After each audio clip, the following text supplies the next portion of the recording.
नमस्कार, मी प्राध्यापक डॉक्टर मच्छिंद्र सकटे आणि आपण पाहत आहात लोकसंवाद न्यूज. सत्य जे तुमच्या समोर. मित्रांनो, नीट परीक्षेमध्ये झालेला घोटाळा, 20-21 विद्यार्थ्यांनी केलेली आत्महत्या आणि एवढं सगळं होऊनही कोणत्याही प्रकारची जबाबदारी न घेणारं केंद्र सरकार आणि त्यातही मुख्यत्वे करून केंद्रीय शिक्षण मंत्री धर्मेंद्र प्रधान यांच्याविषयीचा विद्यार्थ्यांच्यामध्ये जो असंतोष निर्माण झाला, फक्त विद्यार्थीच नाही तर विद्यार्थ्यांच्याबरोबर पालकांच्यामध्येही एक असंतोष निर्माण झाला आणि या असंतोषाचा परिणाम म्हणजे जंतर मंतरवरती एक ऐतिहासिक आंदोलन झालं. मी यापूर्वीच एक व्हिडिओ बनवून सांगितलं होतं की देश हादरवणारं विद्यार्थी आंदोलन, असा मी त्याचा उल्लेख केलेला होता. आणि परिस्थिती तशीच झाली. 12 वर्ष देशाचे प्रधान सेवक म्हणून स्वतःला समजणारे प्रधानमंत्री नरेंद्र मोदी साहेब, की जे कुणालाही कधीही शरण जात नाहीत, आपली प्रतिक्रिया व्यक्त करत नाहीत, पत्रकार परिषद घेत नाहीत, त्यांच्या मनात काय चाललेलं आहे हे कळत नाही, अशी परिस्थिती आहे. म्हणजे समुद्राच्या तळाचाही एखाद वेळेला शोध घेता येईल, परंतु नरेंद्र मोदीच्या मनाचा शोध घेणं अतिशय अवघड झालेलं आहे. ते जरी मन की बात करत असले तरी त्यांचं मन आणि त्या मनामध्ये काय चाललंय याचा ना थांग ना पत्ता, अशी गेल्या 12 वर्षातली परिस्थिती आहे. हीच परिस्थिती ते गुजरातचे मुख्यमंत्री असतानाही होती. त्यामुळं त्यांच्यावर एक हुकुमशहा, एक जुलूमशहा, अशा पद्धतीची एक प्रतिमा नरेंद्र मोदींची तयारी झालेली होती. परंतु जंतर मंतरवर कॉक्रोच जनता पार्टीच्या माध्यमातून 36 दिवसाचा प्रदीर्घ लढा उभा राहिला. सोनम वांगचुक सारख्या आंतरराष्ट्रीय पातळीवर ज्यांची ओळख आहे अशा सामाजिक कार्यकर्त्यानं या आंदोलनात सहभाग घेतला. आमरण उपोषणाला स्वतः वांगचुक बसले आणि अखेर त्यांना कोर्टाच्या आदेशाप्रमाणे का असेना, परंतु पोलिसांनी उचलून सफदरजंग हॉस्पिटलमध्ये जबरदस्तीने म्हटलं तरी चालेल ॲडमिट केले. या सगळ्या पार्श्वभूमीवरती सोनम वांगचुकला अटक केल्यानंतर आता काय होणार? आंदोलन थांबणार की आंदोलन मोडणार, चिरडणार, अशी देशभर चर्चा होती. एकूणच नरेंद्र मोदींचा स्वभाव पाहता, म्हणजे मीडियानं बनवलेली त्यांची जी प्रतिमा आहे ती एक निष्ठुर आणि क्रूर राज्यकर्ता अशीच प्रतिमा त्यांची बनवलेली आहे. त्यामुळे हे आंदोलन चिरडणार अशा पद्धतीची संपूर्ण देशात जनमानसात चर्चा होती. सोशल मीडियावरती तर अशाच पद्धतीची चर्चा आणि त्या अनुषंगानं उलटसुलट अशा पोस्ट संपूर्ण देशभर पसरवल्या जात होत्या. परंतु सोनम वांगचुकच्या अटकेनंतर आंदोलन तीव्र करण्याचा निर्णय कॉक्रोच जनता पार्टीचे नेते अभिजित दिपके आणि त्यांच्या सहकार्यांनी घेतला. अर्थात या आंदोलनाला देशभरातल्या विद्यार्थ्यांनी पाठिंबा दिला होता, देशभरातल्या राजकारण्यांनी पाठिंबा दिला होता. काँग्रेस असेल, तृणमूल काँग्रेस असेल, राष्ट्रवादी काँग्रेस असेल, सर्व प्रकारचे पक्ष, समाजवादी पार्टी असेल, सर्व राजकीय पक्षांनी, विशेषतः BJPच्या विरोधात असलेले जे पक्ष आहेत, शिवसेना असेल किंवा इतर सगळेच पक्ष, या सर्वांनी या आंदोलनाला पाठिंबा दिला. 20 तारखेपासून अधिवेशन सुरू होत होतं संसदेचं आणि नेमकं 20 तारखेला चलो संसद म्हणून अभिजित दिपकेनं घोषणा केली आणि विद्यार्थी संसदेच्या दिशेने निघाली. त्या मोर्चावरती प्रचंड लाठीचार्ज झाला आणि एकूणच विद्यार्थी, विद्यार्थिनी आणि त्यांना केलेली अमानुष मारहाण याचा एक विपरीत परिणाम आणि अतिशय वाईट मेसेज जनमानसात गेला.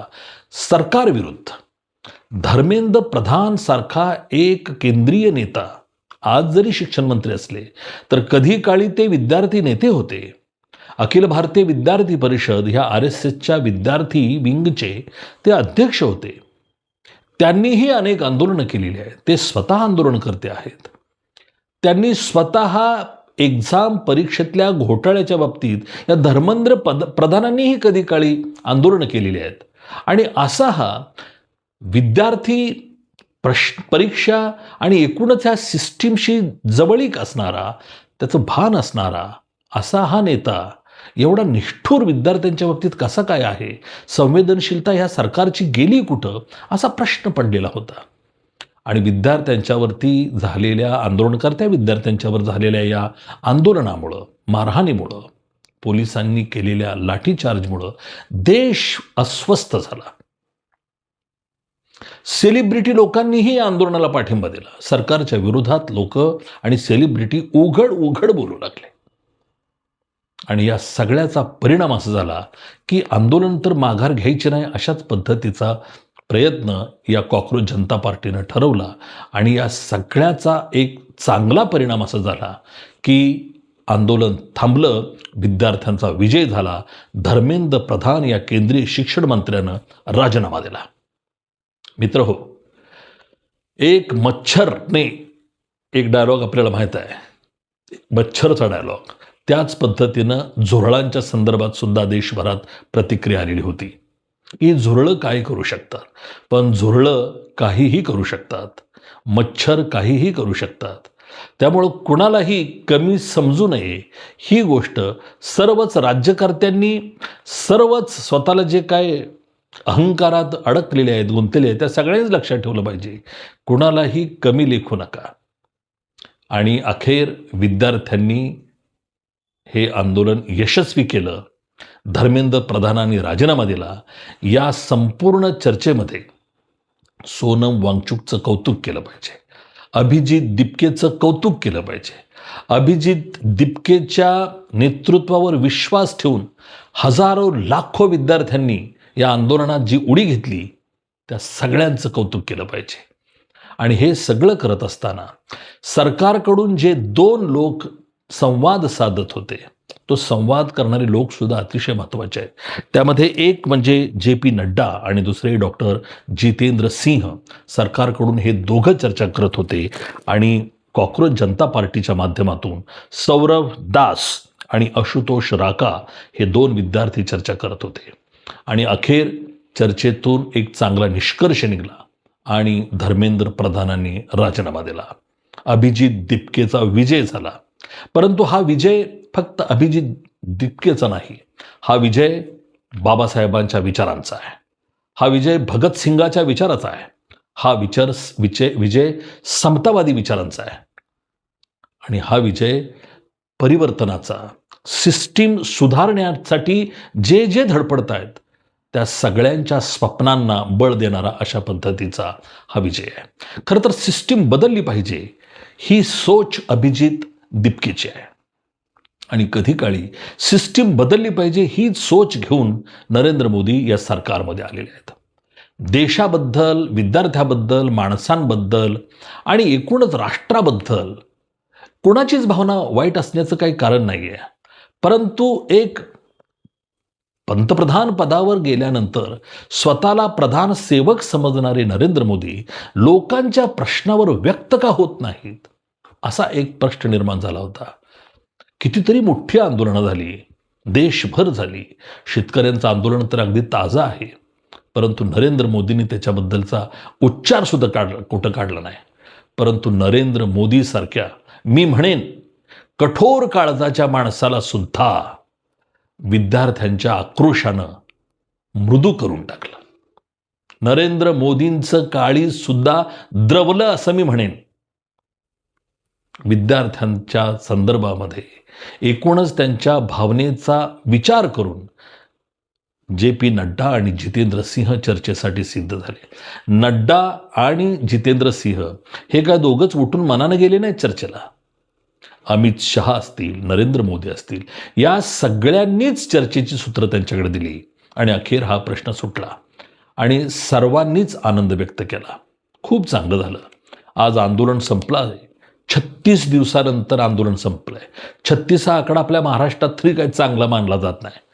तसं विद्यार्थी, आंदोलनकर्ते आणि सरकारमध्ये 36चाच आकडा होता, पण 36व्या दिवशी आंदोलन संपलेलं आहे. मित्र हो, की लढलं पाहिजे, बोललं पाहिजे, प्रश्न विचारले पाहिजेत, हे आमचंही मत आहे. आम्ही सुद्धा विद्यार्थी चळवळीमध्ये लढलोय, बोललोय, संघर्ष केलाय आणि आम्ही सुद्धा विद्यार्थ्यांसाठी केलेल्या प्रश्नावर जिंकलो सुद्धा आहोत. बरीच वर्ष विद्यार्थ्यांच्या आंदोलनाकडे सर्वच सरकार, अनेक सरकार दुर्लक्ष करत आलीत, पण नरेंद्र मोदींनी या आंदोलनाची दखल घेतली. माझ्या दृष्टीने ही फार महत्त्वाची गोष्ट आहे. मी अभिजित दिपके आणि त्याच्या टीमचं मनापासून अभिनंदन करतो, पण त्याच वेळेला मी नरेंद्र मोदींचे आभारही मानतो, कारण त्यांनी विद्यार्थ्यांच्या प्रश्नामध्ये लक्ष घातलं.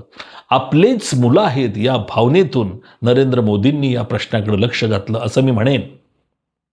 आणि एक मोठं त्यांच्याबद्दलचं एक विरोधामध्ये जे जनमानस तयार होत होतं ते त्यांनी थांबवलेलं आहे. ह्याच्याबद्दलची आणखी चर्चा वेगवेगळी करता येईल, परंतु एक गोष्ट खरी आहे की सरकारनं आपली भूमिका आणि दृष्टिकोन बदलला आहे. नरेंद्र मोदी पहिल्यांदा प्रधान सेवकाच्या रूपामध्ये बघायला मिळाले. आंदोलनकर्त्याबरोबरची चर्चा त्यांनी जी सुरू केलेली आहे ती एक सकारात्मक गोष्ट आहे असं मला वाटतं. मित्रहो, या आंदोलनाच्या निमित्तानं जीत अभिजितची झाली ही गोष्ट खरी आहे, पण चर्चा नरेंद्र मोदींची देशभर सुरू आहे, जगभर सुरू आहे. जेव्हा लाठीचार्ज झाला तेव्हा ही चर्चा नरेंद्र मोदींचीच होती आणि प्रश्न सुटल्यानंतर ही चर्चा नरेंद्र मोदींची आहे. आणि ती चर्चा म्हणजे मोदी बदलले आहेत. नरेंद्र मोदी बदलत चालले आहेत. तेही संवेदनशील आहेत. त्यांच्याही अंतःकरणात भावना आहेत. हे सिद्ध होत चाललेलं आहे.